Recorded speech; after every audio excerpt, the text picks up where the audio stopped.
Oi, pessoal, tudo bem? E aí? Estão firmes e fortes, né? Nessa jornada aí, mas os estudos não podem continuar. A gente improvisa aqui em casa e dá um jeito de gravar aulas para vocês.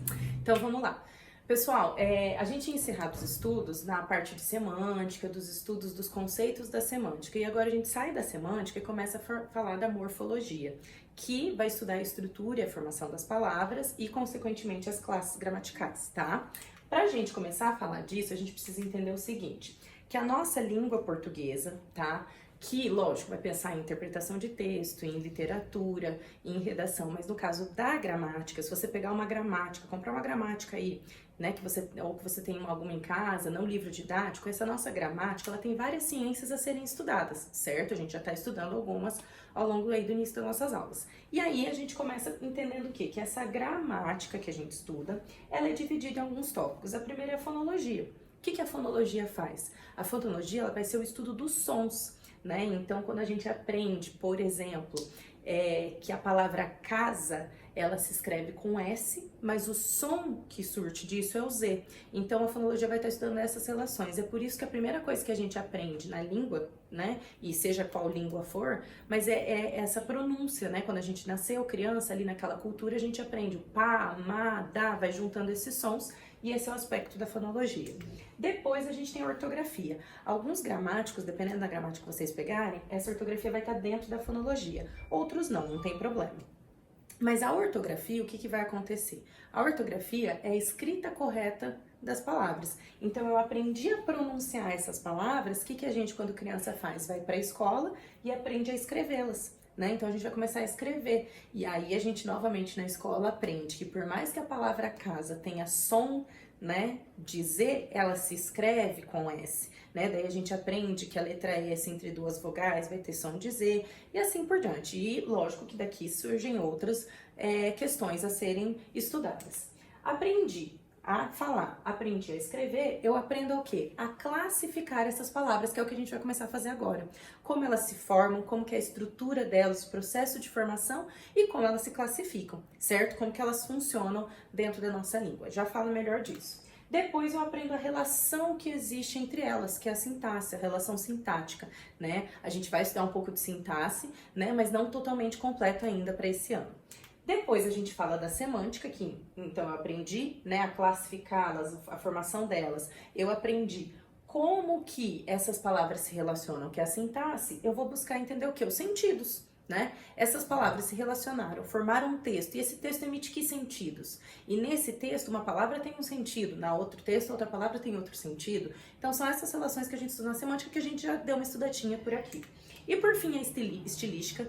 Existe alguma coisa da estilística que a gramática vai estudar, mas a estilística ela acaba ficando para a área da literatura, porque a estilística ela vai ter o quê? O estilo. A gente vai estudar o estilo. Então a gente estuda o estilo da escrita barroca, né? Quais as características da escola literária barroca, que nem sempre todas as características vão estar em um escritor, e a gente sabe que os escritores também têm as próprias características, né? Por exemplo, Machado de Assis, ele foi sempre enquadrado no realismo, né? Ele tem características realistas, com certeza ele é mais conhecido por essas obras realistas, mas a gente sabe, por exemplo, que Machado de Assis teve características românticas também, ele também tem obras que ele produziu que visam as características românticas, e ele vai ter as características dele, que não tem, né? Não se assemelha a ninguém. Aqui, a gramática vai estudar as figuras de linguagem, mas lógico que essas figuras, elas são mais aprofundadas nas escolas literárias que a gente vai vendo essas relações, ok? Então, isso daqui basicamente é o que a gente estuda em gramática. A gente vai começar agora a falar dessa morfologia.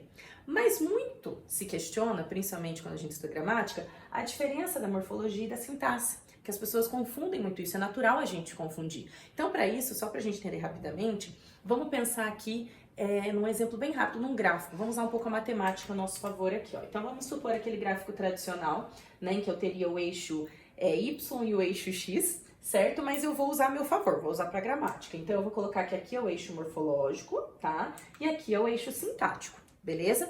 Então, ou que alguns dizem pezinho e deitado, certo? E aí, o que acontece? Vou pegar uma frase solta, tá? Sem contexto. É importante sempre pensar isso, porque tudo que a gente analisa na gramática é sempre dentro do contexto.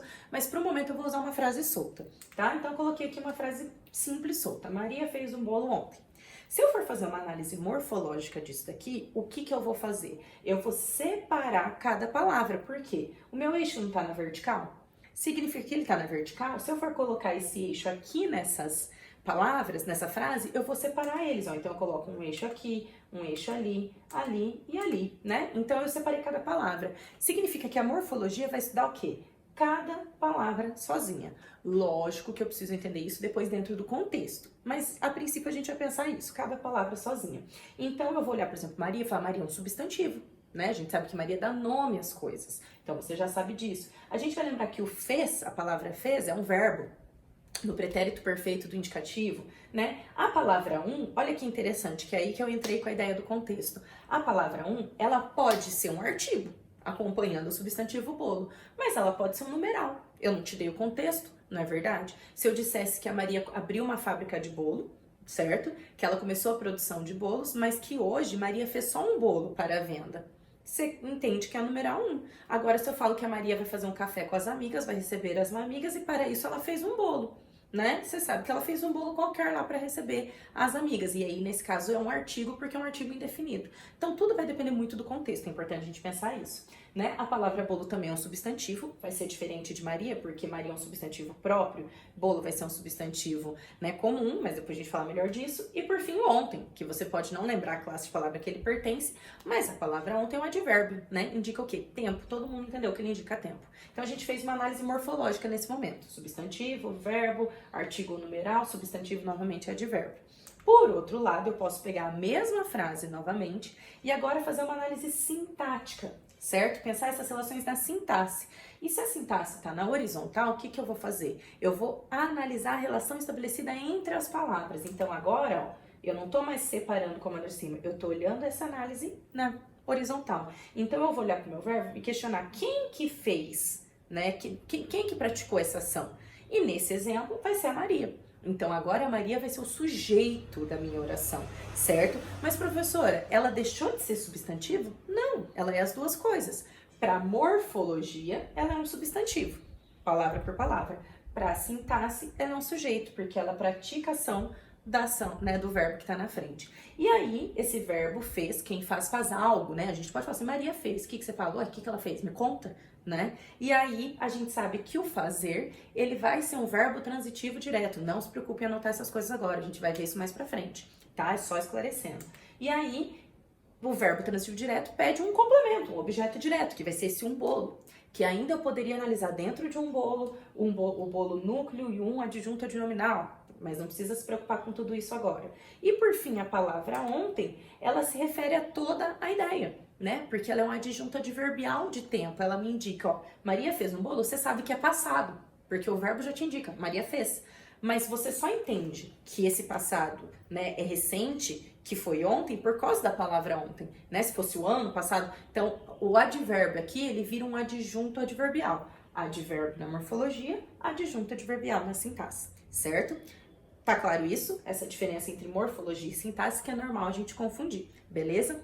E a partir de agora, então, a gente começa a falar somente da morfologia. Na morfologia, a gente vai começar falando nesse momento das classes gramaticais, certo? Vocês devem se recordar que nós temos basicamente 10 classes gramaticais na língua portuguesa. Então, nós temos essas 6 primeiras, substantivo, adjetivo, artigo, numeral, pronome e verbo, tá? E temos aqui as outras, advérbio, preposição, conjunção e interjeição. Por que eu separei elas assim, tá? Essa separação nesse momento foi proposital pelo seguinte fato.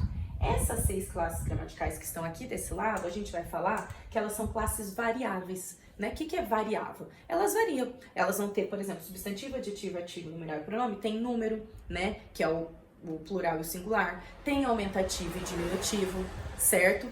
Tem, né, feminino e masculino, a gente vai ter essas relações, certo? Por outro lado, as 4 classes que aqui estão são classes invariáveis, né? Por exemplo, aproveitando o ensejo lá da palavra ontem, que é um advérbio, não existe o feminino de ontem, você não fala assim, ontem, má, eu saí, né? Não existe o homem, ontem, má, só existe ontem, muito menos o plural, ontens, eles saíram, você vai falar, eles saíram ontem, não existe o plural, não existe o feminino disso, ok? Então, a gente separa primeiramente essas classes assim, variáveis e invariáveis, ok?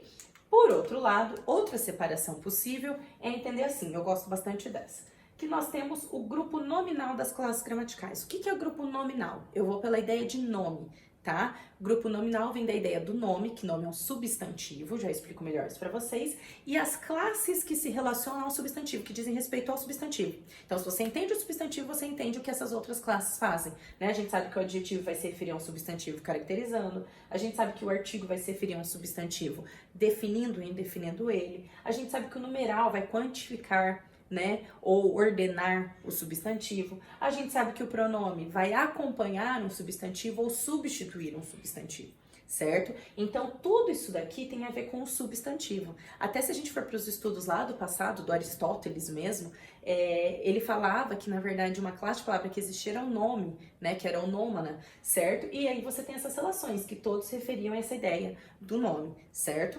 Por outro lado, a gente tem o grupo verbal, certo? Verbal, verbo. Então, óbvio que tudo que gira em torno do verbo. Então, a gente vai ter o verbo aqui e o advérbio. Vai pela nomenclatura dele. Advérbio, adiciona algo ao verbo. Quando a gente estudar advérbio, a gente vai ver que o advérbio não se refere só ao verbo, tá? Ele vai poder se referir a um adjetivo ou a outro advérbio. Mas o mais importante nesse momento é entender que o advérbio se refere ao verbo e nunca a um substantivo. Tá? Que essa pegadinha pode aparecer nos vestibulares de vocês, certo? Nas provas que vocês vão realizar, concursos, o que for. Então, o advérbio se refere ao verbo, nunca a um substantivo, certo? E por fim, a gente tem um grupo relacional. O que é um grupo relacional? É o grupo que vai estabelecer relação.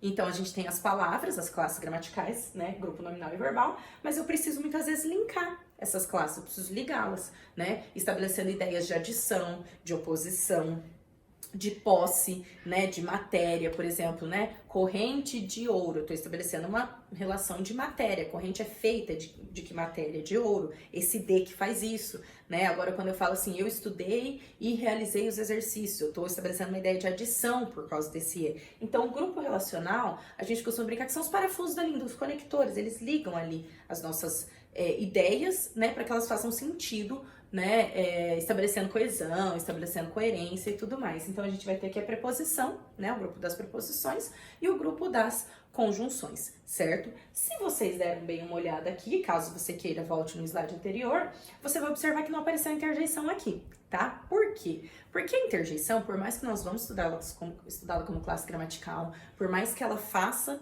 sentido, né, alguns linguistas já consideram que a interjeição ela não é muito bem uma classe, né? Porque a interjeição ela exprime sentimentos, ela exprime, por exemplo, quando você tá com ódio, com raiva, ou quando você tá surpreso, você se surpreendeu de alguma coisa, você fala assim, né, nossa, né, como foi isso? Esse nossa, você tá mostrando uma surpresa, ou quando, né, o professor vira, silêncio, né? Ele tá pedindo atenção com esse silêncio, né? Silêncio, ele tá chamando atenção. Quando você também quer chamar atenção de outro jeito, aí, psiu, né? Existem vários, que cansaço, né? Então, ela vai exprimir essas relações. E muitas vezes, para utilizar, né, essas expressões, a gente usa outras classes gramaticais, né? Então, por exemplo, quando você fala, nossa, hein? Esse nossa, ele é um pronome possessivo, mas nesse caso ele tá trazendo uma relação de expressão, né, de dúvida ou de surpresa ou de decepção, nossa, hein, né, tudo vai depender do contexto. Então, ele acaba, por isso que a interjeição ela acaba assim ficando um pouco fora desses três grupos. É importante estudá-las, é importante saber que elas existem.